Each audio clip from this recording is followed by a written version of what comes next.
Bonjour, bienvenue sur Fréquence Populaire. Je suis avec Pierre Conessa aujourd'hui. Bonjour Pierre Conessa.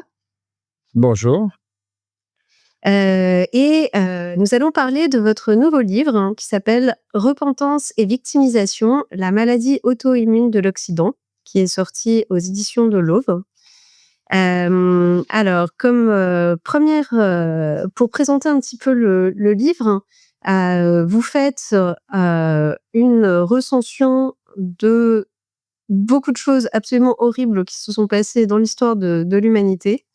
Moi, j'aime beaucoup la façon dont vous le faites parce que c'est vraiment une collection de faits et vous laissez beaucoup le lecteur tirer ses conclusions.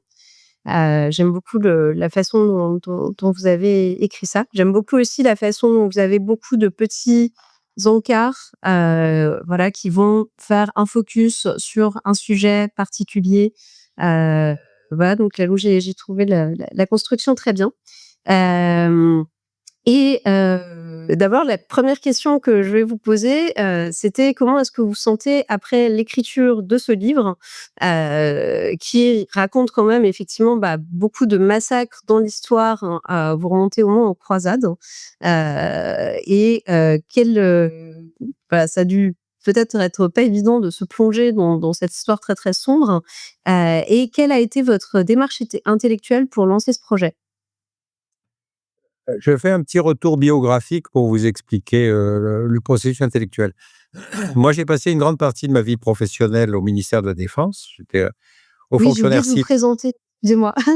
Non, non, Oui, mais oui, peu importe, c'est pas grave, peu importe, faisons perdons pas allez-y. de temps. Et donc, j'ai passé une vingtaine d'années, soit à m'occuper d'affaires stratégiques, c'est-à-dire, les questions sont fondamentales, c'est qui est l'ennemi? Et puis ensuite, de travailler dans un domaine qui est par nature sulfureux, qui est de la vente d'armement. Pourquoi j'ai fait ça? Parce que justement, je me suis dit: «Quand on est à l'extérieur, c'est tellement facile de dire ce qu'il faudrait faire, ce qui aurait dû être fait, pourquoi ils se sont trompés, et cetera». Et pour le cas de l'industrie d'armement, c'était d'autant plus intéressant que justement, je me disais: «On peut très bien être contre quand on est à l'extérieur.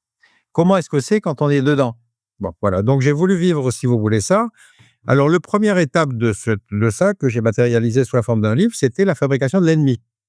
Parce que cette interrogation, c'était finalement, dans une dictature, c'est assez facile. Le dictateur se lève un matin, il dit: «Tiens, on va attaquer la Pologne», et il a autour de lui des tas de gens qui vont lui dire: «Chef, quelle bonne idée, on aurait dû y penser», et cetera. Bref. Dans une démocratie, c'est un processus sociologique de fabrication de l'ennemi. Les démocraties, la plupart du temps, dans les grands textes d'analyse géopolitique, vous expliquez que les démocraties sont pacifistes et que les dictatures sont militaristes. C'est faux, c'est complètement faux. Les 2 grandes puissances, les 2 grandes, comment dire, démocraties du 19e, début du 20e, l'Angleterre et la France, étaient les 2 grandes puissances coloniales de la planète. Mais évidemment, ce qui est intéressant, c'est l'argumentaire qui avait justifié la colonisation, puisque c'était pour le plus grand bien des pays colonisés. Oui, tout à Et fait. pareil dans les guerres, si vous voulez, la guerre du Vietnam, c'était pour aller se battre contre les communistes. Personne s'était demandé si par hasard il n'y avait pas une identité vietnamienne qui était beaucoup plus réticente et beaucoup plus difficile et qui dépassait le système communiste. Le cas le plus paradoxal que j'ai vécu, c'est l'Afghanistan. L'Afghanistan, moi, j'y étais allé avant les Russes, donc j'ai un alibi, j'y suis pour rien. Mais c'est surtout quand vous êtes en Afghanistan, vous vous rendez compte que c'est ce qu'on appelle en géopolitique une zone de confins, c'est-à-dire une zone dans laquelle se sont réfugiées toutes les populations qui étaient persécutées par les empires environnants. Ça veut dire que quand vous êtes en Afghanistan, quand vous changez de vallée, vous allez dans une vallée à côté, vous avez une autre ethnie, puis la vallée à côté, c'est une troisième ethnie, et cetera. Ça veut Un dire que système vous pouvez tribal. très bien prendre la capitale, tout le monde s'en fout. Vous voyez ce que Mmh. je veux dire? Une fois que vous avez pris la capitale, nous, on dit: «C'est fini, on arrête le match, on a gagné». En fait, non, le problème, il commence à ce moment-là, et ils ont mis 10 ans pour faire partir les Russes et ils ont mis 20 ans pour nous faire partir, nous, occidentaux. Vous voyez ce que je veux dire? Mmh. Donc ce processus de fabrication de l'ennemi, c'est celui qui a guidé, si vous voulez, un peu toute ma réflexion. Et pour arriver sur ce livre-là, c'est-à-dire celui qui s'appelle Victimisation et repentance, la maladie auto-immune de l'Occident, j'avais mis un sous-titre qu'on n'avait pas cité, qui est quand même: «L'homme blanc est-il responsable de tout?» Oui, tout à fait. C'est-à-dire, c'est l'homme blanc peut-il encore donner des leçons d'humanité à la terre entière et en recevoir? Voilà. Parce que encore une fois, cette interrogation qui me iconoclaste, c'est bien de dire que l'homme blanc est responsable de tout. Bon, sauf le Covid pour lequel on commence un peu à accuser la Chine, mais même sans aucune preuve, c'est pas grave, hein. Et donc, Heu, tout ce 19e et ce 20e siècle, c'était la conviction de l'homme blanc d'être le modèle auquel, effectivement, tout le monde devait ressembler. Et donc, ça a été un grand distributeur de leçons, donné à tout le monde, hein, aux communistes, dans les guerres de décolonisation, etc., etc. Donc, cette machine à fabriquer du discours, moi, j'y ai participé. J'ai écrit des discours pour des ministres dans lesquels je ne croyais pas un mot de ce que j'écrivais. Mais, encore une fois, ce qui est intéressant, c'est le dépiotage, si vous voulez, de cette modalité. Et arrivé aujourd'hui à l'idée que l'homme blanc est responsable de tout, quand vous avez un peu d'épaisseur historique, vous dites, attendez, les mecs, vous avez vu passer les invasions mongoles, non? Vous savez ce que ça signifie? Vous savez comment se sont passées les invasions du monde arabo-musulman, etc., comment l'Empire ottoman s'est construit, bref. Donc, l'idée était effectivement de se dire, l'homme blanc a distribué des leçons à la planète entière, est-ce qu'il est en mesure d'en entendre, lui? Voilà. Oui, tout à fait.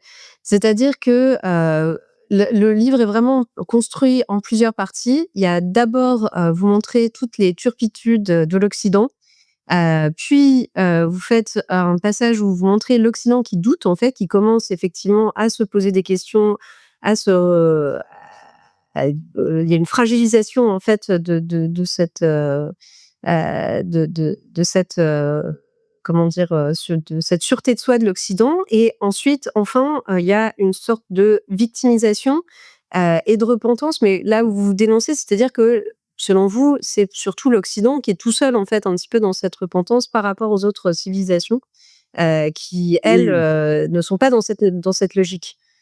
La grande fracture, si vous voulez, dans l'histoire de l'Occident, c'est la Première Guerre mondiale. Jusque-là, on est effectivement dans un discours moderniste, civilisateur, colonisateur, tout ce qu'on veut. Bon. Euh, et c'est vrai d'ailleurs, parce qu'effectivement, il y a les empires centraux, c'est pas vraiment les exemples de démocratie, enfin, il y avait le tsarisme, etc. Bref. La guerre de 14 a deux caractéristiques qui changent fondamentalement l'état de pensée. D'abord, c'est pas une guerre napoléonienne, c'est-à-dire c'est pas une guerre dans laquelle on fait une bataille, à Austerlitz vous avez perdu, donc on signe la paix. C'est pas une affaire entre militaires, ça a été une affaire qui a mobilisé toutes les sociétés. Et puis, ça a surtout mobilisé des tas de gens qui ont été recrutés et qui, pendant 4 ans, ont vécu dans les tranchées. Bon. Et donc, d'un seul coup, si vous voulez, les intellectuels se sont dit, mais si ce système-là est capable de générer des guerres de cette violence et de cette intensité, c'est le monde capitaliste, les fabricants de canons qui provoquent les guerres. Oui, Anatole Et donc, il France. va y avoir une espèce d'autocritique interne, hein, qui va être le fait des intellectuels, qui vont se dire, mais si ce système est capable de provoquer des catastrophes pareilles, il faut chercher autre chose. Et on est en pleine époque des utopies laïques. C'est-à-dire que vous allez avoir le fascisme d'abord, hein, non, Mmh. vous allez avoir le communisme, vous allez avoir la révolution de 17, ensuite vous allez avoir le fascisme et ensuite vous allez avoir le nazisme. Et ce qui est intéressant, c'est que beaucoup de ces intellectuels vont céder à ces utopies laïques, c'est-à-dire ceux qui vont se dire le modèle fasciste, rappelez-vous Mussolini, c'était un modèle pour beaucoup d'intellectuels français. Le communisme, évidemment, lui, a beaucoup aussi émargé sur le monde intellectuel et effectivement, on pensait qu'il s'y construisait là-bas quelque chose de très, très nouveau, novateur, l'égalité des hommes, l'accès de tout le monde à la culture, à la nourriture, tout ce que vous voulez. Et puis après, il y a eu cette fascination pour le nazisme qui était une espèce d'idéologie de la force. Bref. Après la Seconde Guerre mondiale, effectivement, fascisme et nazisme n'avaient plus le vent porteur. Par contre, le communisme, lui, faisait partie du camp des vainqueurs. Et donc, il était hors de question de critiquer le marxisme et le communisme. Et donc, vous avez eu des tas de gens qui qui ont complètement couvert les horreurs que pourtant Staline pratiquait à l'échelle industrielle. Hein. On pense que le communisme a détruit plus de monde que le nazisme. Parce que si on le prend sur le temps long, si vous voulez, depuis 1917, entre les purges staliniennes, la guerre, etc., il a tué plus de monde. Bon. Et donc, vous aviez ces intellectuels, dont Sartre, qui est allé plusieurs fois en URSS, qui a strictement rien vu. Mais rien Mmh. vu parce qu'il ne voulait bien voir que ce qu'on lui montrait. On Ouais, dans le l'accueillait comme un livre, vous avez une on l'a collection de citations, oui, oui, justement on des l'accueillait comme intellectuels, le grand complètement aveugles, hein. intellectuel et cetera, et cetera. Et il faisait partie de il avait cette espèce d'admiration internationale, Sartre, c'est le grand penseur, et cetera, et cetera. Mais il y a pas un homme qui s'est plus trompé sur les questions internationales que lui. Il a été communiste, il a été stalinien, il a été maoïste, il a tout juste échappé au fer rouge. Bon, il y en a d'autres qui ont pas échappé, mais c'est pour dire que la façon dont se construit, si vous voulez, le rôle de l'intellectuel dans cette société a quelque chose de fascinant et c'est pas le seul à avoir cédé, si vous voulez, à ce genre de fascination. je connais que très tardivement. Et puis aujourd'hui, évidemment, vous avez un choc culturel gigantesque. C'est qu'avec la disparition de l'URSS, le marxisme comme outil intellectuel qui a servi à nos intellectuels pendant pratiquement 70 ans n'a plus de validité puisqu'il n'a plus aucune application. Donc vous vous rendez compte? Pensez à ces débats qu'il y avait parfois entre intellectuels, entre marxistes, trotskistes, maoïstes, etc. Vous vous rendez compte? Moi, j'étais en Mmh. Chine à l'époque où Mao venait de mourir. C'était Deng Xiaoping qui avait fait la grande vidange. Et on sentait bien que Deng Xiaoping, fondamentalement, le communisme s'en foutait. Ce qui l'intéressait, c'était que la Chine devienne une puissance, qu'elle se développe, que les gens aient à bouffer, etc., etc. Vous savez, le maoïsme avait quelque chose d'absolument extraordinaire. C'est que, pardon, régulièrement, il lançait des grandes campagnes de rectification, les 5 Antilles, les 3 Antilles, etc. Bon. Et Mmh. il avait une fois cette idée géniale de dire qu'il fallait faire une campagne contre les moineaux, parce que les moineaux bouffaient les graines dans les cultures et que Oui, vous finalement, en parlez dans le livre, hein. voilà, et que finalement, il fallait les exterminer parce que ça permettait de pousser, etc. Bref, une fois qu'ils ont. Alors, c'était des campagnes collectives, hein, les gens devaient aller à la campagne avec des grands machins pour faire du bruit, pour que les moineaux se volent et ne se posent pas. Donc, ils mouraient d'épuisement. Et quand les moineaux ont disparu, c'est les sauterelles qui sont arrivées. Et donc, il leur a fallu acheter des moineaux révisionnistes en Russie pour pouvoir repeupler la Chine avec des moineaux. Donc, vous voyez, quand vous êtes dans ce domaine-là, vous vous dites, attendez, il y a certainement des gens intelligents qui ont dû penser que c'était abruti de lancer des campagnes pareilles. Mais non, parce que il fallait voir les motivations idéologiques qui étaient derrière. Les faits, à la limite, n'avaient pas d'importance, vous voyez? Et c'est Ouais. ça que j'ai beaucoup essayé de critiquer dans ce que j'ai appelé la maladie auto-immune de l'Occident, c'est-à-dire l'entre-deux-guerres, c'est comment dire, la mise en accusation de ce système qui va se poursuivre après-guerre, effectivement, en disant mais ce système, il est condamnable puisqu'effectivement, il est colonialiste, on va rentrer dans des guerres de décolonisation. Non, on reste dans une espèce de thématique où l'accusation contre l'Occident trouve beaucoup de soutien, et parfois avec raison, mais parfois complètement pour aller admirer ce qui se passe de là-bas, de l'autre côté, quoi. Oui. Alors quand vous parlez de maladies auto-immunes, en fait, c'est justement vous faites référence au rôle des intellectuels qui devrait être une sorte d'immunité justement voilà, qui devrait, développer des anticorps, pour, reprendre la métaphore naturelle et voilà, dénoncer en fait, en premier lieu, en fait, les turpitudes un peu de son «camp» entre guillemets, Oui. de son idéologie, Si vous pour, voulez, il y a aussi une spécificité française de l'intellectuel.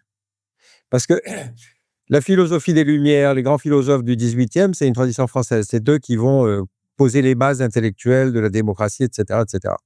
Et donc, il y a toujours eu cette espèce d'admiration pour finalement l'intellectuel qui comprend le monde, qui est capable d'éclairer l'avenir, etc., etc. Je ne suis pas sûr que ce soit pareil ailleurs. Ne serait-ce que parce qu'il y a une caractéristique française, c'est le parisianisme. Donc, il y a une forte concentration dans 5e, 6e, 7e arrondissement.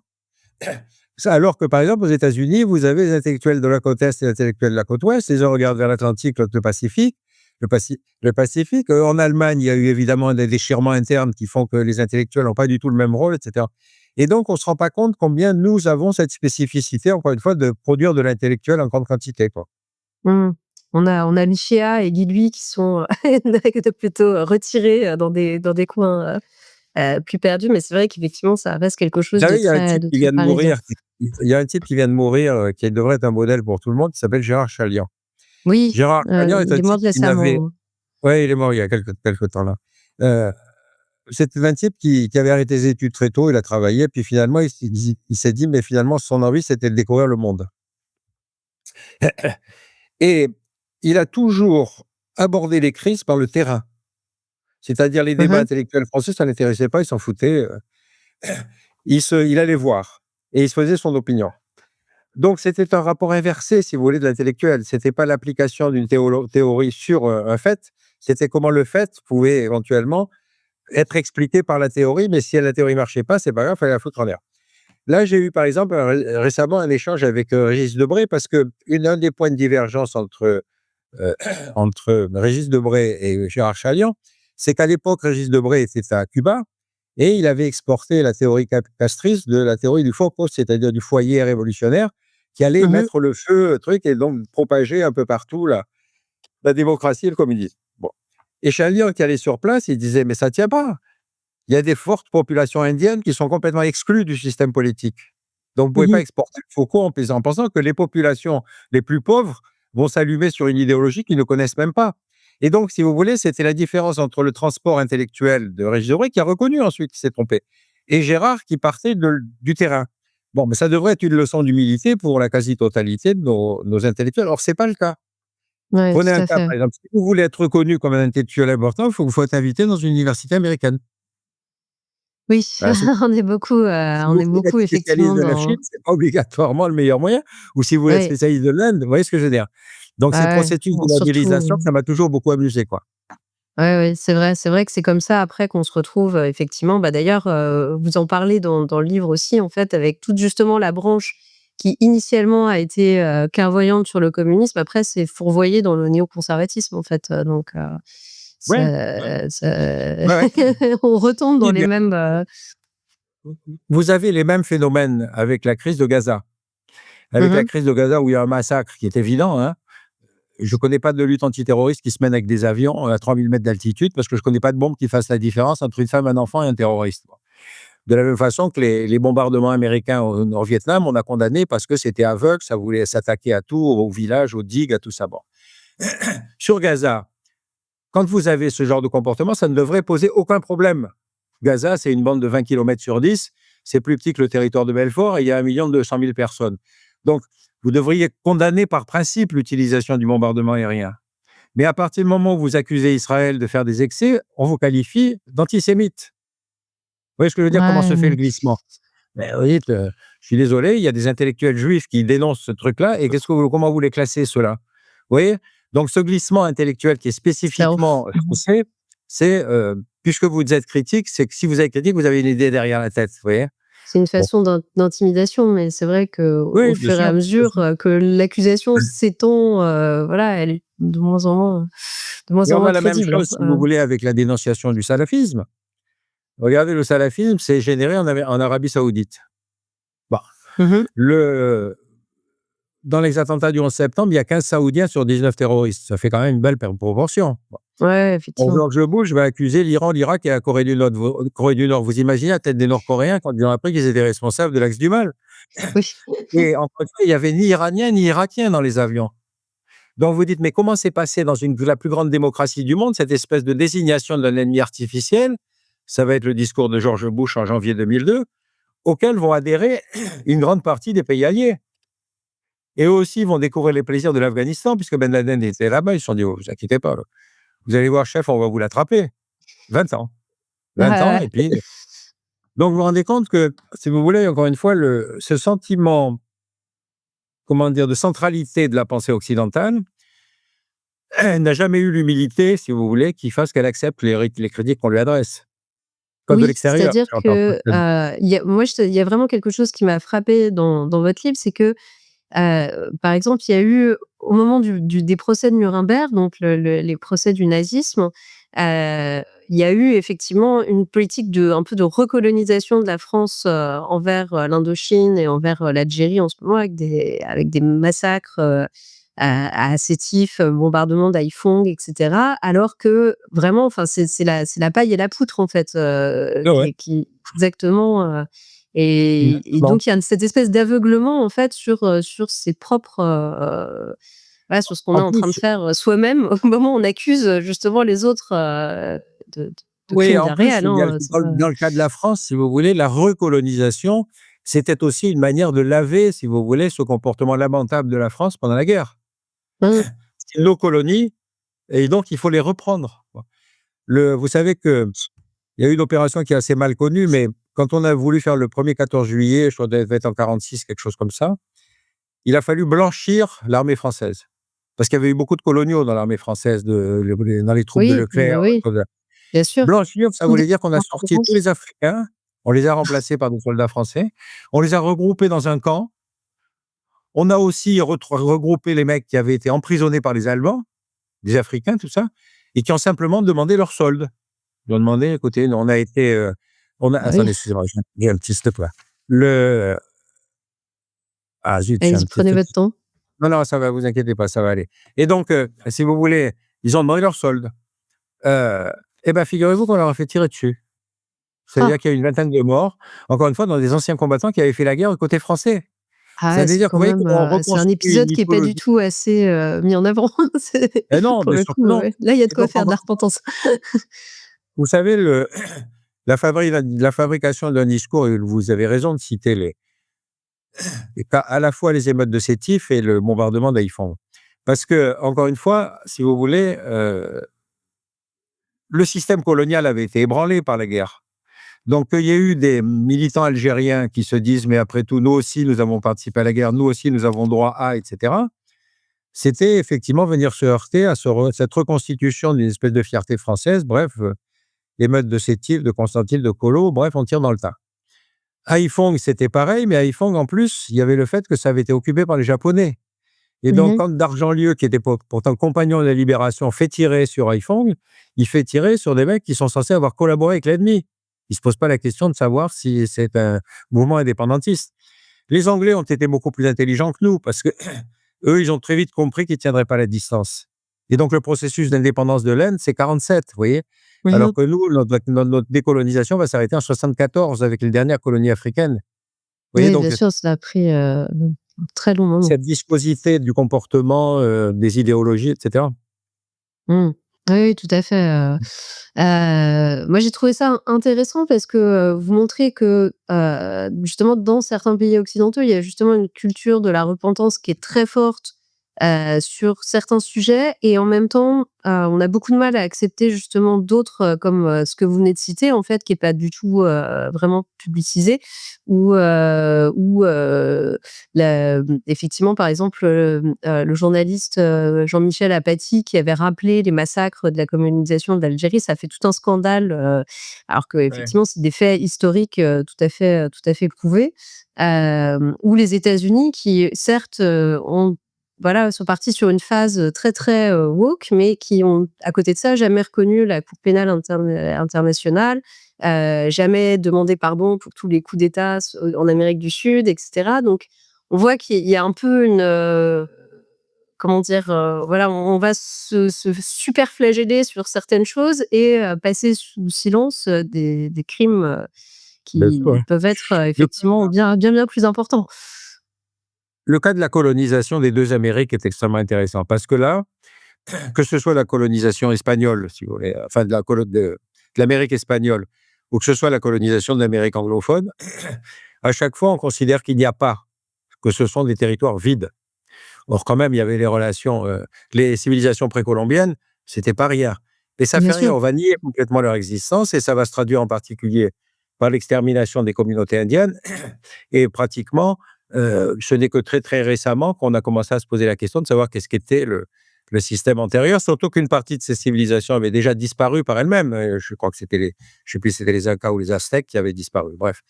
Mais le cas de l'Amérique latine de l'Amérique américaine est encore plus intéressant parce que là, on va toujours prétendre que c'est un territoire neuf. C'est-à-dire comme si effectivement, un territoire vierge sur lequel on avait tout. Bon, il y avait quelques tribus indiennes, si vous voulez. Mais effectivement, toute la marche vers le Far West va être justifiée par le fait que ce sont des territoires dans lesquels ces populations nomades indiennes n'ont aucun droit. Alors moi, ce qui m'a intéressé, si vous voulez, c'est que ma fille travaillait aux États-Unis, j'y allais assez fréquemment.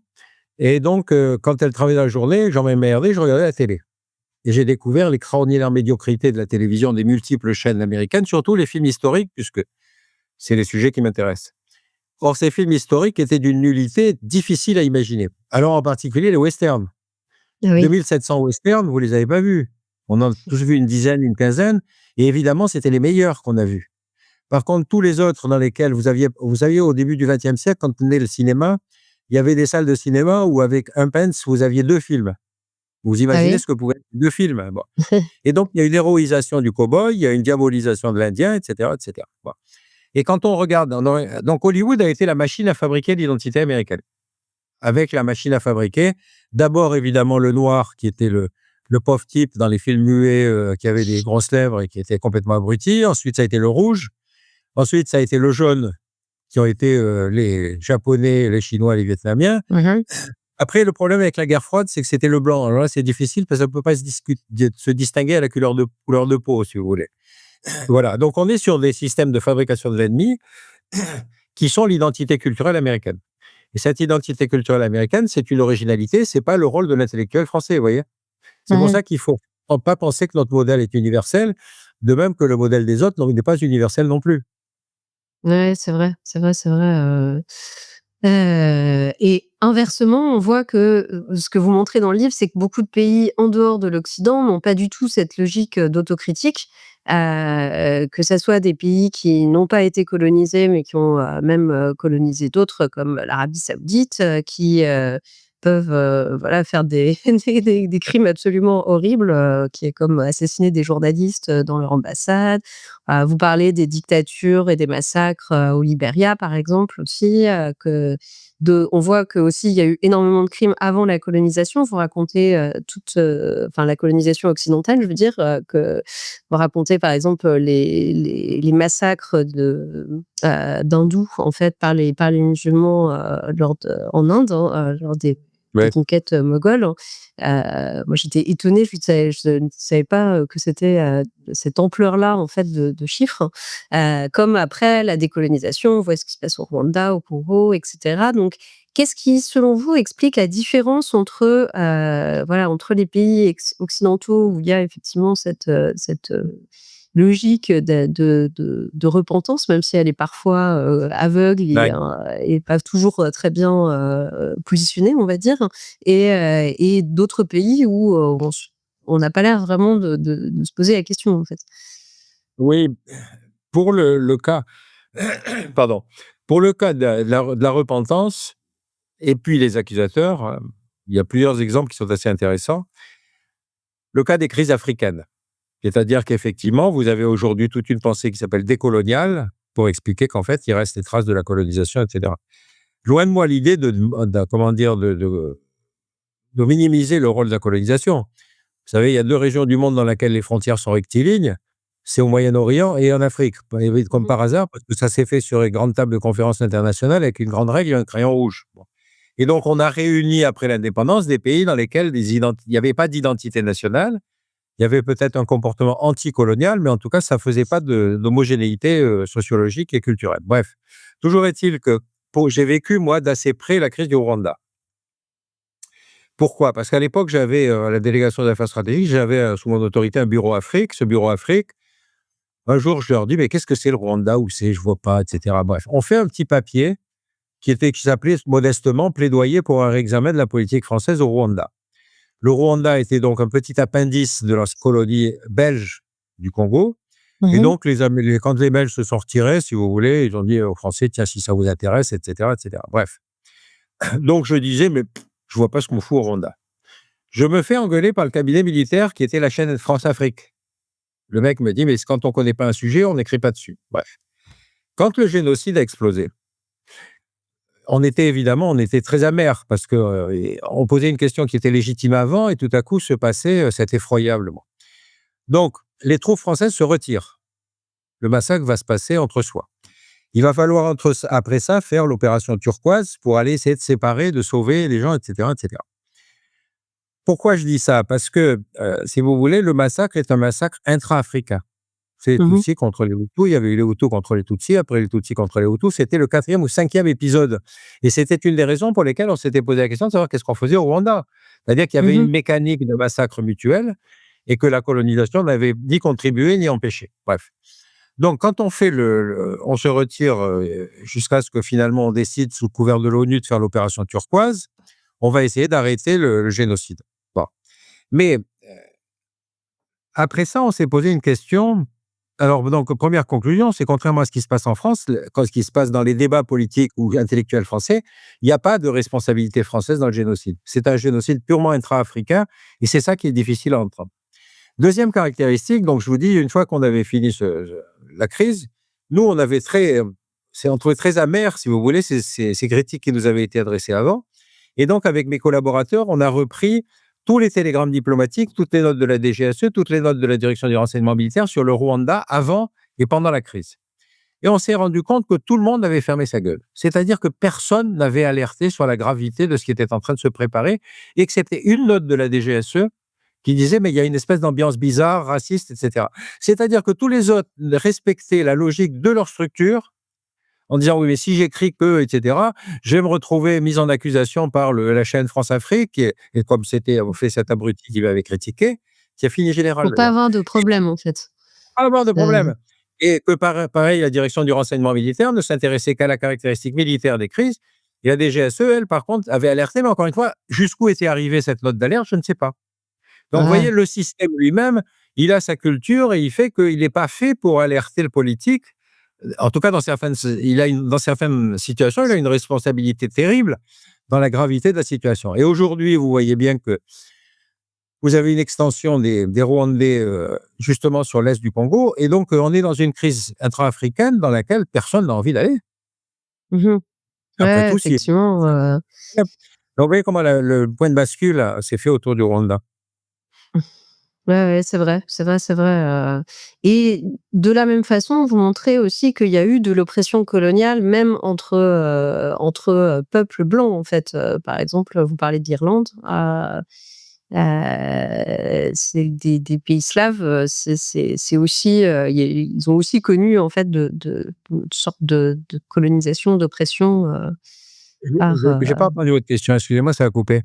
Oui, je pardon, il peut y avoir aussi, vous parlez par exemple du sort des Irlandais, qui ont connu effectivement, qui étaient de la même couleur, oui, que les Anglais, mais qui, ont subi aussi une oppression, très, très forte de la part de leurs voisins et une oui, absolument. colonisation. Le cas de Mmh. l'Irlande est assez effrayant parce qu'effectivement, c'est une colonisation qui se fait au XVIIe siècle et qui va être d'une oppression, difficile à imaginer avec, expulsion, constitution de propriété terrienne anglaise et cetera, ouais. Et donc vous avez une émigration irlandaise qui va commencer assez vite, une émigration misérable, hein. C'est des pauvres gens qui étaient chassés de chez eux et qui vont se retrouver aux États-Unis. Alors il y a 2 caractéristiques dans cette crise qui sont intéressantes. C'est que va se constituer à l'extérieur une diaspora irlandaise dont l'identité est marquée par ces massacres, par ces expulsions, par cette horreur du comportement britannique. Et ça, c'est un phénomène qu'on retrouve dans d'autres endroits, c'est-à-dire que la diaspora, qui souvent s'est constituée à la suite d'une espèce de drame originel, que ce soit la diaspora juive, la diaspora arménienne, etc., qui, une fois à l'extérieur, surtout dans les pays démocratiques, va commencer à se constituer comme identité en entretenant le souvenir du massacre. Mmh. Et ce souvenir du massacre va parfois justifier des comportements, justement, de vengeance ou de violence. Vous Prenez le parlez de cas des l'Arménie Arméniens. aussi. Par exemple, de l'Arménie, oui, c'est ça. C'est-à-dire que, par exemple, la Turquie n'ayant jamais voulu reconnaître avoir pratiqué un génocide, euh, ben, il y a eu l'Azala, si vous voulez, qui s'est chargé de tuer.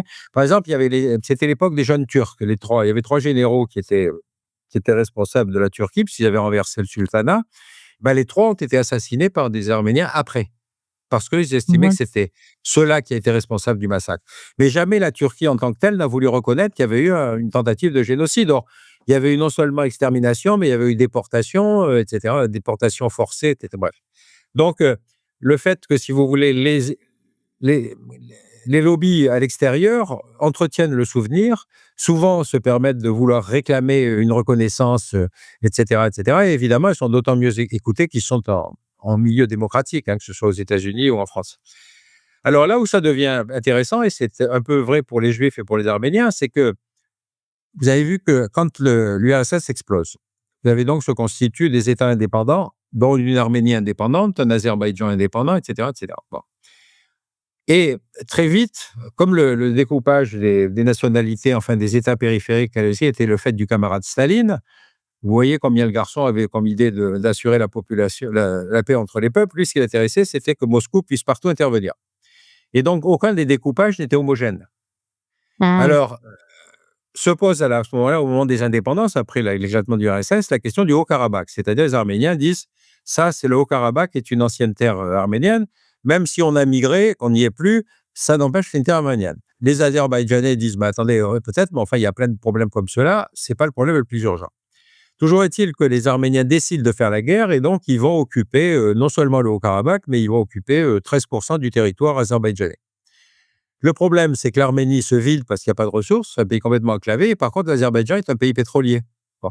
Donc, si vous voulez, au bout de quelques années, les rapports de force s'étaient inversés. Donc, quand les Azerbaïdjanais ont joué le match retour, ils ont effectivement non seulement récupéré leur territoire, mais en plus, ils ont décidé de vider de sa population le Haut-Karabakh.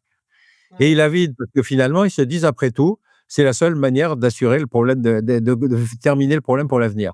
Vous voyez comment on en arrive à des solutions extrêmes qui sont idiotes, parce qu'effectivement, il va y avoir une espèce d'épuration ethnique au Karabakh, à partir C'est d'une ça. revendication qui était d'autant plus injustifiée que l'Azerbaïdjan était soviétique à l'époque du génocide. Oui, c'est comme les Gazaouis, ils étaient palestiniens à l'époque de la Shoah. Mais leur Mmh. faire porter la responsabilité du génocide, c'est vraiment une extension, si vous voulez, du statut de victime qui va être opposable à n'importe qui et n'importe comment. Pareil avec Gaza, si vous voulez.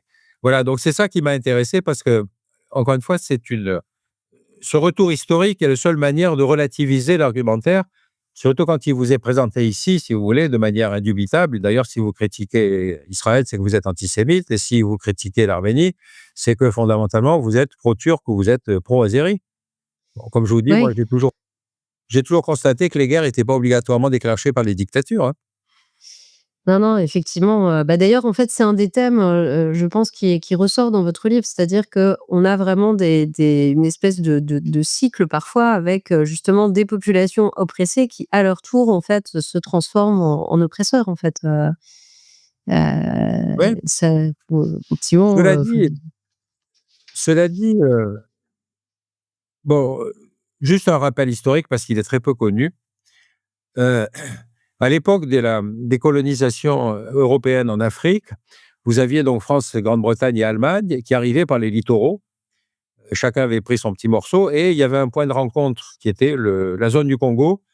Et le roi des Belges, qui trouvait que les Belges n'étaient pas assez convaincus de l'utilité de la colonisation, va provoquer une rencontre internationale qui va se passer à Berlin d'ailleurs, pour essayer de dire aux 3 colonisateurs: «Non, non, mais attendez, vous allez vous rencontrer, vous allez vous taper sur la figure, vous allez faire la guerre et cetera, c'est pas une bonne chose. Le Congo il faut neutraliser le Congo», qui était la zone tampon. Et donc, en gros, ils montent 2 associations, amitié, je sais pas quoi, Congo, et il se fait donner à titre personnel le Congo. Je le répète doucement parce que je suis pas sûr ouais, que à vous titre ayez personnel. Oui, oui, à vous en parlez, personnel, ouais, il ouais, est c'est quand même, c'est complètement du fou Congo. quand on y pense, quoi. Et en fait, l'argumentaire intéressant, c'est qu'il dit qu'il va lutter contre l'esclavagisme des Swahili dans le sud-est pour le remplacer par le travail forcé. Grand Alors, le progrès. problème de sa conception du travail forcé, c'est qu'effectivement, il avait des milices à qui il distribuait des cartouches pour aller pourchasser les gens qui ne voulaient pas pratiquer le travail forcé. Donc, ils avaient ordre de tuer le récalcitrant et d'apporter la preuve de leur, comment dire, de leur violence en ramenant la main du récalcitrant. Il y a un bouquin qui s'appelle Il pleut des mains sur le Congo qui raconte cet épisode-là. Et donc, on va avoir, si vous voulez, cet effroyable mensonge de la colonisation belge sur le Congo. En peu d'années, Léopold II, le roi des Belges, avait quand même réussi à faire de la Belgique le 4e puissance coloniale de la planète.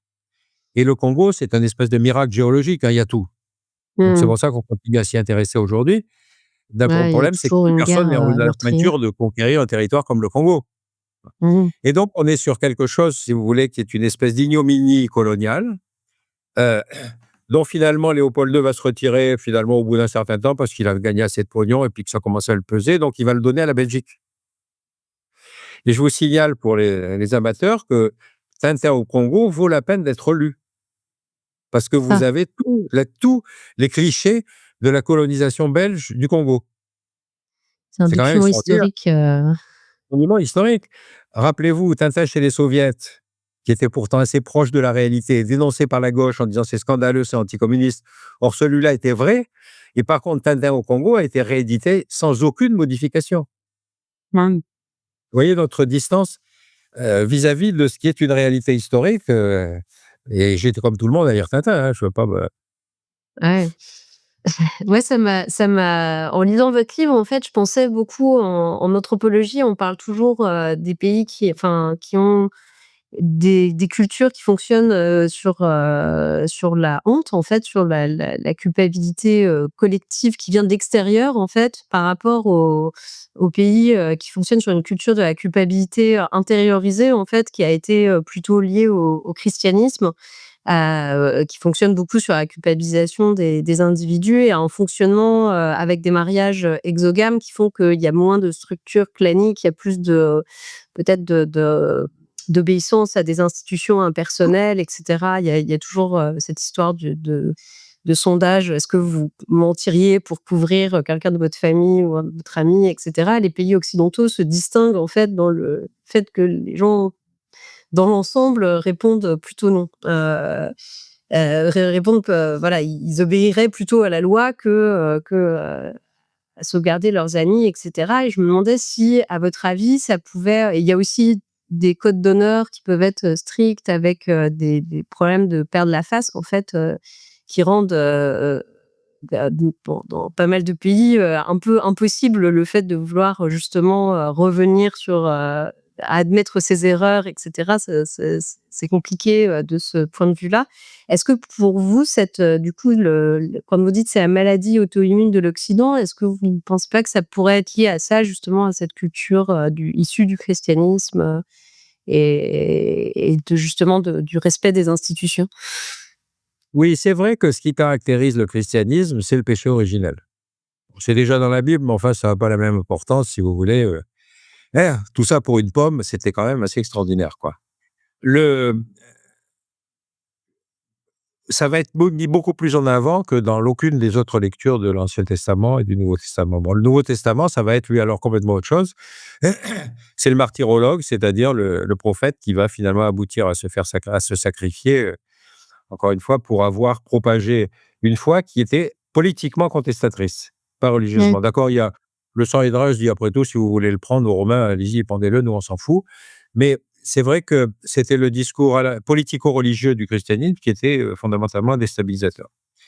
Bon, cela dit, les maîtres les accompagnants vont rapidement mettre en forme, si vous voulez, l'épopée avec les 4 évangiles, et cetera, dont un qui n'a jamais connu, je sais plus lequel, qui n'a jamais connu Jésus, mais qui s'est chargé d'en faire la mythologie légendaire. Donc, dans un système, si vous voulez, comme celui-là, où effectivement c'était une religion qui parlait aux faibles, aux esclaves, aux gens qui étaient soumis, et cetera, ça va être effectivement une espèce de propagation, surtout que dans un monde romain où, n'oubliez pas que la religion dominante de l'Empire romain, c'était la religion impériale. C'était le culte de l'empereur. C'était pas Mmh. dans le genre théologie, si vous voulez, ça pouvait pas mobiliser le mysticisme des gens. Bon. Bref, la suite, vous la connaissez. Effectivement, l'Empire romain va s'écrouler, les invasions, et cetera, et cetera. Mais ce qui est intéressant, encore une fois, c'est que cette religion chrétienne est parfaitement capable de professer la croisade.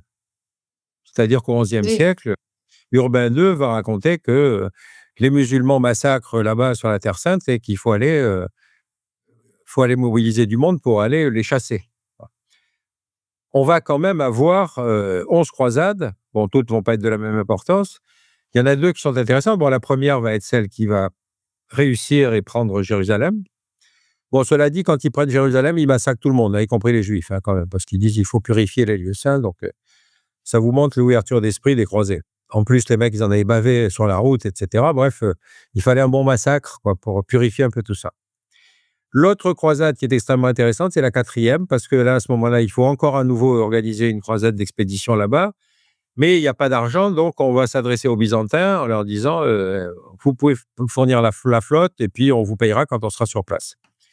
Bon, le problème, c'est que on n'avait pas de quoi les payer, donc finalement, la 4e croisade va s'arrêter à Constantinople, à Byzance, et donc on va prendre la ville et on va installer un royaume latin à la place de l'Empire byzantin. Ça veut dire que là, il n'était même plus question d'aller à Jérusalem, hein. On était sur place dans un empire qui était richissime, et cetera, et cetera. Donc, ça vous montre combien, si vous voulez, encore une fois, entre la mythologie légendaire qu'on va apprendre parce qu'on va s'arrêter à la première croisade et la réalité de ce qui va se passer, vous dites quand même, ils nous ont un peu gonflés, quoi. Ils nous ont un peu enfumés, hein. Et donc, vous avez dans toutes les grandes religions, vous avez ce même genre de rituel, c'est-à-dire le guerrier défenseur de la foi. Ça va être Saladin, en l'occurrence, pour les musulmans, mais toutes les grandes religions ont cette mythologie du mec qui a sauvé la foi, qui a été capable de massacrer les mécréants, et cetera, et cetera. OK. Et est-ce que vous pensez que, justement les évolutions un peu, démographiques et religieuses en cours, en Occident, que ça soit effectivement la sécularisation croissante, justement le fait qu'il y ait de moins en moins de chrétiens, tout ça, est-ce que ça va pas du coup, rendre cette partie, actuelle en fait de repentance, finalement d'assez courte durée en fait? Est-ce que vous pensez que ça va durer longtemps, cette culture de la C'est-à-dire que victimisation et moi, ce qui m'a frappé, bon, évidemment, le discours doloriste le plus actif, c'est le discours des musulmans. C'est pas une nouveauté. La France est le pays qui a la plus grosse communauté musulmane, arménienne, juive, chinoise et vietnamienne. Or, il y a qu'une partie de la communauté musulmane qui demande des droits dérogatoires. Ça ne veut pas dire que le système d'assimilation ne fonctionne pas. Ça veut dire qu'on a un comportement, si vous voulez, chez certains musulmans qui font que nous ne voulons pas avoir les lois identiques aux autres sur la nourriture, l'alimentation, tout ce que vous voulez, le voilage des femmes, etc. Bon. Donc, on est sur quelque chose où, si vous voulez, le discours de la victimisation et de la repentance a présenté une oreille assez attentive à ce genre de revendications, comme si le problème était effectivement le statut des musulmans, alors que c'est au contraire leur discours séparatiste qui est le véritable problème. Et vous voyez bien que vous avez un islamo-gauchisme qui consiste à dire, mais effectivement, les pauvres musulmans, les pauvres ci, les pauvres ça. Or, le salafisme aujourd'hui tue plus de musulmans que qui que ce soit d'autre. Oui, C'est-à-dire c'est que les guerres, si vous voulez, à l'intérieur du monde arabo-musulman, entre sunnites et chiites dans les différents espaces, et en particulier les salafistes, tuent beaucoup plus de musulmans que de non-musulmans. Alors vous dites, mais attendez, vous devriez d'abord régler vos problèmes. Mais non, pas du tout. On est sur quelque chose où vous avez 2 ou plusieurs conceptions de l'islam, en peu de mots, si vous voulez. Ce qui différencie le sunnisme et le chiisme, c'est que le chiisme va se structurer autour d'une hiérarchie religieuse, alors que le sunnisme, il n'y a pas de hiérarchie. Et pourquoi j'insiste là-dessus? Parce qu'encore une fois, quand vous avez une hiérarchie religieuse comme la papauté, vous avez théoriquement quelqu'un au sommet qui est validé pour dire la parole juste. mmh. Tandis que quand vous avez des pratiques comme le sunnisme, ça veut dire que n'importe quel individu qui dit: «Ah mais j'ai eu contact avec Dieu et il m'a dit qu'il fallait que je crée une secte ou qu'il fallait que je massacre quelques juifs», personne n'est en mesure de le contester. Or les radicalismes, justement, ils ont cette caractéristique, c'est que ce sont des pratiques religieuses, des pratiques sans hiérarchie. Vous le trouvez exactement pareil chez les bouddhistes, vous le trouvez exactement pareil chez les hindouistes, parce qu'encore une fois, ce sont des pratiques religieuses dans lesquelles il n'y a pas de hiérarchie institutionnelle reconnue. Et le fait que, si vous voulez, chez les sunnites, ça puisse, comment dire, je vous dis, on puisse y avoir ce phénomène de radicalisation tout à fait décentralisé, c'est à cause de ça. Vous l'avez aussi chez les juifs, c'est-à-dire que, effectivement, chez les juifs, vous avez des gens qui considèrent que la hiérarchie religieuse d'Israël n'est pas légitime et donc c'est leur conception de la foi qui doit définir la géopolitique de la région. Cette Mmh. terre nous a été donnée par Dieu. Ah tiens, j'avais contact avec lui, justement, il m'a confirmé que Gaza faisait partie de notre territoire. Vous voyez ce que je veux dire? La construction du discours. Donc, c'est assez terrible de penser que, si vous voulez, ces utopies laïques qui nous ont quand même provoqué la Deuxième Guerre mondiale ont été remplacées par des utopies religieuses qui ne sont pas spécialement plus pacifiques, hein, quand même. Et donc, on n'est pas sorti de l'auberge. Donc, je ne sais pas si je serais assassiné par des radicaux bouddhistes, hindouistes, islamistes ou juifs. Le suspense reste entier. Mais et j'ai trouvé ça intéressant aussi, vous parlez, c'est un livre qui est sorti donc récemment, mais vous parlez de Donald Trump qui montre, dans ce 2e mandat, dès le début, en fait, une certaine velléité de sa part de, comment dire? D'impérialisme envers ses alliés, envers l'Europe, le Groenland, le Canada, tout ça. Donc, est-ce que, pour vous, ça démonte pas aussi un petit peu justement ce narratif de l'exploitation, seulement des blancs envers, les noirs ou, du nord sur le sud, mais, effectivement, on voit que là, c'est intra-nord aussi, et ça commence, à ne pas être particulièrement tendre, en fait, si on voit, justement les accords commerciaux qu'on se fait imposer ou, certains, ou comment l'OTAN fonctionne et cetera. Voilà, on voit qu'il y a une certaine volonté de Ouais. contrôle, Oui, j'avoue que, si vous voulez, Trump, j'arrive pas à comprendre. C'est-à-dire qu'il y ait effectivement 2 Amériques, c'est-à-dire une espèce d'Amérique qui considère que le monde entier les a pillés, qu'ils ont payé pour tout le monde, qu'ils ont tout aidé de partout, et cetera. Et puis notre Amérique qui se trouve plus ouverte et qui effectivement, comment dire, essaye de comprendre le monde environnant. Mais c'est vrai que quand vous êtes aux États-Unis et que vous êtes dans le Middle West, vous êtes loin de tout. Et comme les Américains sont des gens qui voyagent pas beaucoup, hein, ils pensent que, comme nous, que la Terre est plate et qu'ils en sont le centre. Heu, je veux dire, il y a cette idée qu'après tout, le monde environnant est un monde d'envieux, de jaloux, d'hypocrites, de voleurs, tout ce que vous voulez. Et dans ce sens-là, le discours de Trump est un discours qui est finalement révélateur de cette identité américaine, qui, encore une fois, n'est pas celle des littoraux. Sur la côte est et sur la côte ouest, vous avez effectivement des gens qui sont par nature en discussion avec ceux qui sont en face. Mmh. Et alors là, l'imagination créatrice et déconnante de Trump, ça, je dois dire que je ne peux pas l'expliquer parce que... Alors, l'histoire du Groenland est intéressante parce que là aussi, c'était un thème qui était déjà vrai au 19e siècle, parce qu'il se disait, mais après tout, le Groenland, pourquoi pas. Ça va trouver une nouvelle comment dire, importance quand il y aura l'Est-Ouest. Parce que l'idée que la guerre puisse se passer au-dessus des pôles, si vous voulez, directement depuis l'Alaska jusqu'à la Sibérie, etc., donner au Groenland une place, c'était important. Ça s'est traduit par l'installation de bases américaines. Il n'y avait Mmh. pas de revendication sur la propriété. Euh, Sur le cas du Canada, qui fait partie de ces annexions, si vous voulez, qui voudrait en faire le 52e État des États-Unis, dites, je ne sais pas d'où est sortie cette idée. Parce qu'encore une fois, il y a un allié tranquille qui embête personne, mais après tout, cette espèce d'idée impériale que voyez finalement les États-Unis sont bridés dans leur conception impériale par l'existence d'États qui sont le Canada au nord. Le Canada, ça paraît un ventre mou, donc on se dit que c'est plus facile à annexer que le Mexique. Parce que Ouais, je veux dire, si on va annexer le Mexique, c'était plutôt l'ouverture des problèmes. Parce que là, il y c'est avait ça. vagues d'immigration. Tandis que là, les Canadiens, c'est des gens propres sur eux, etc. Vous voyez. Donc on se dit, mais c'est extraordinaire ce type. Il est capable d'inventer n'importe quoi. Hein. Et alors au sud, effectivement, vous avez vu, maintenant, il veut construire un grand mur pour empêcher les Mexicains et le trafic de drogue. Alors moi, sur le trafic de drogue, qui est effectivement une des caractéristiques, comment dire, de la géopolitique moderne, hein, c'est que vous avez aujourd'hui des acteurs du trafic de drogue qui sont plus riches que certains États. J'ai fait le calcul. Il y a certains des trafiquants de drogue sont plus riches qu'une vingtaine ou une trentaine d'États de la surface de la planète. Bon. Ah ouais. Donc, l'idée qu'on va lutter contre le trafic de drogue en luttant contre les trafiquants, c'est très sympa. Mais enfin, si vous ne tuez pas le marché, c'est-à-dire si vous ne réprimez pas les consommateurs, il n'y a pas de raison que ça s'arrête. Vous voyez ce que je veux dire? C'est-à-dire, encore une fois, nous, c'est pas pareil. Nous, c'est nos concitoyens, donc on ne peut pas les toucher. Par contre, les trafiquants, ça, c'est des mecs qui sont pas bien, etc., etc. Mais attendez, encore une fois, moi, j'ai trouvé qu'il y avait un discours d'une complaisance sur la consommation de drogue qui est assez scandaleux et que, encore une fois, si on les fout pas en tôle, si on fout pas en tôle les consommateurs, il n'y a pas de raison que le marché s'arrête. Donc, vous Mmh. voyez, ça fait partie de ces hypocrisies que je j'aime pas beaucoup, mais enfin bon, c'est celle qui structure la gestion d'un problème qui est largement, encore une fois, de dimension géopolitique, hein. C'est vraiment ça. Donc, voilà, donc je me dis, bah, après tout, mon temps est passé, quoi. Ouais, non, faut pas dire ça.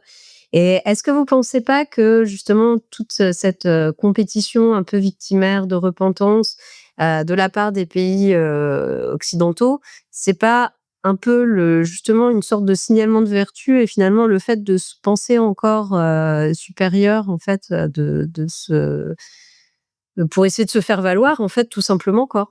Donc C'est-à-dire que, si vous voulez, la repentance, quand elle était pensée sur le plan géopolitique, elle pouvait effectivement avoir des racines qui étaient la colonisation, les guerres, tout ce que vous voulez. Bon.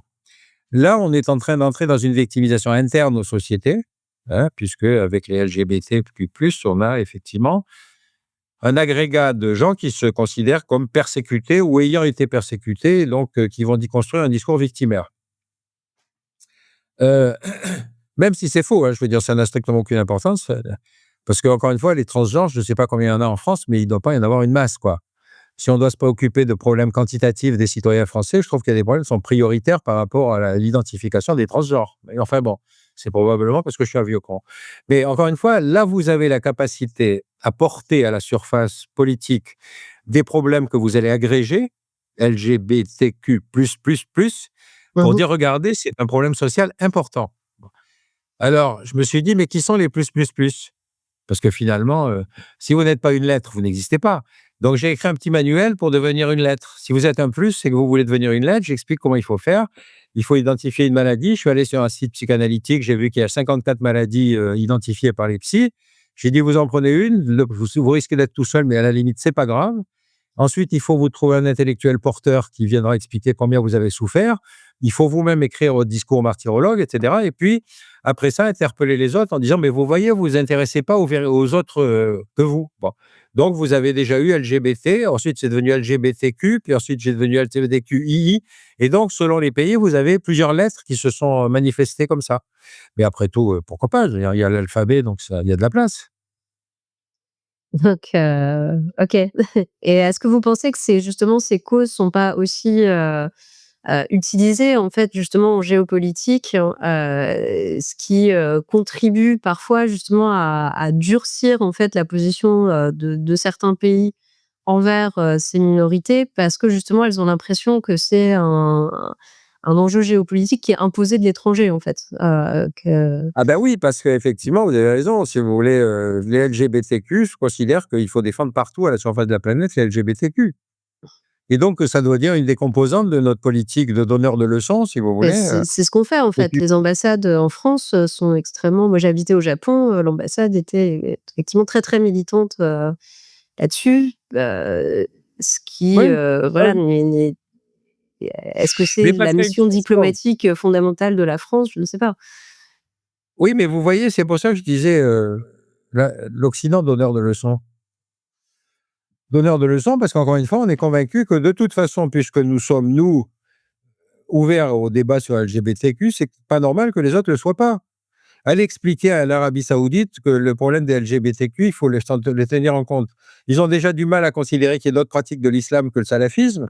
Ils considèrent que les chiites, chez eux, ne sont pas des vrais citoyens. Et vous allez leur expliquer qu'il faut s'occuper des transgenres. Vous voyez, je veux C'est dire, il y a une espèce de, encore une fois, c'est cette platitude de la Terre qui me passionne. Parce que quand on construit un discours comme celui-là et qu'on le fait porter par les ambassades, je me mets dans la tête d'un ambassadeur dans certains pays qui va se dire, bon, de Dieu, mais à quoi est-ce qu'il pense que je vais aborder mes interlocuteurs sur un sujet comme celui-là? Vous voyez ce que je veux dire? Encore une fois, un ambassadeur, vous ne devez pas être non plus donneur de leçons. Or, nous, on considère qu'on doit produire du bien, de la bien-pensance. Voilà. Et mmh, donc, ça, c'est horripilant. d'accord. Oh, pour revenir un petit peu aux intellectuels, vous citez quelques intellectuels qui ont, justement réussi à, vous parlez principalement du communisme, hein, mais aussi, sur la colonisation, des intellectuels qui ont réussi justement à avoir cette autocritique. Vous parlez de, Paul Nizan, vous parlez de Frantz Fanon, d'Edward Saïd, et de Bruckner aussi. Hem et je trouve que, vous citez aussi, Édouard Glissant et Patrick, Chamoiseau qui sont des intellectuels, martiniquais Mmh. si, je me souviens bien, qui disent que, aucune mémoire ne peut indiquer seule le retour de la barbarie.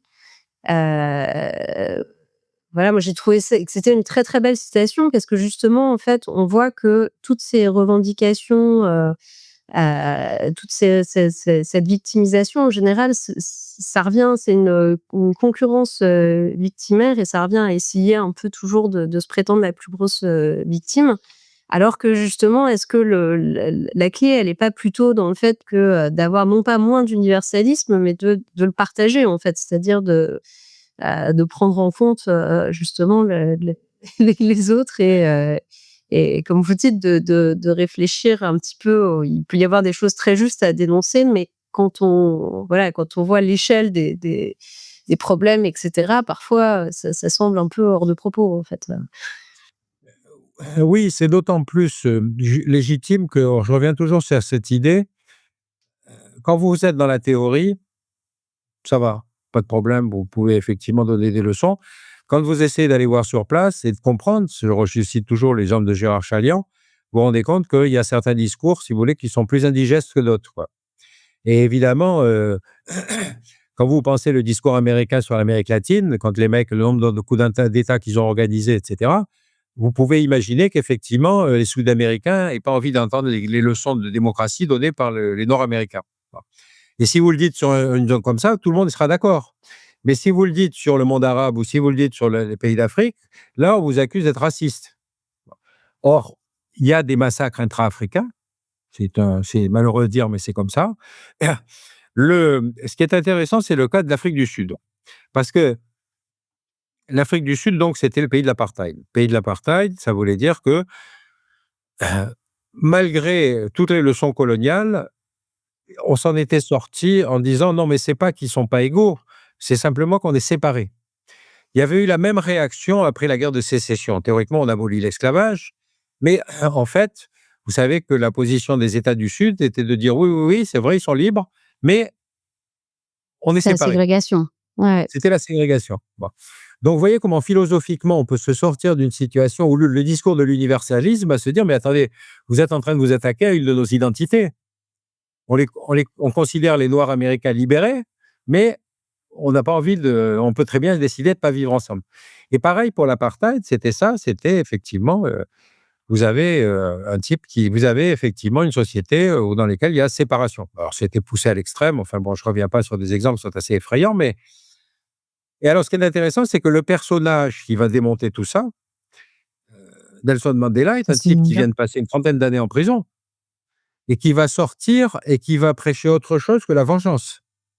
C'est-à-dire, Oui. il va prêcher la réconciliation et finalement, en dépit de certains de spasmes qui étaient inévitables, si vous voulez, il va réussir à faire que cette société s'est finalement réformée sans violence excessive. Je ne peux pas dire qu'il n'y a pas eu de violence, hein, mais en tout cas sans violence excessive grâce à la personnalité d'un individu. Or, vous voyez bien que une grande partie de la mythologie des héros, c'est quand même des héros combattants. Et lui, c'était un Ouais. héros. Ouais, bon. Donc le personnage est assez fascinant. Quand vous pensez que Trump, il demande le prix Nobel de la paix, je veux dire, si Mandela entend ça, le pauvre, il va sortir de sa tombe, quoi.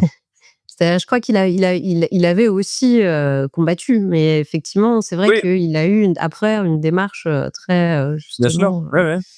ouais, bah, c'est en tout cas, Mais voilà, l'idée ça ouvre, l'idée quand il va sortir de prison de ne pas prêcher la vengeance, mmh mh. mais la réconciliation, ça a dû lui coûter, hein, quand même, hein. Ouais, ouais, ouais, et on voit que, bah, ça tenait aussi beaucoup, sur sa personnalité et tout ça, parce qu'on voit que maintenant c'est quand même, plus au fur et à mesure, c'est de plus en plus compliqué à tenir, Bah, effectivement, ils ont pas forcément réussi à pérenniser ça vraiment dans le temps, mais OK, bah, écoutez, merci beaucoup en tout cas. Vraiment, je rappelle, le titre de votre livre, hein, que je recommande à tout le monde, donc «Repentance et victimisation, la maladie auto-immune de l'Occident», et merci encore, Pierre Conessa d'être, venu répondre à mes questions. eh ben, merci de l'invitation. À bientôt, j'espère. Au Merci, à revoir. bientôt, au revoir.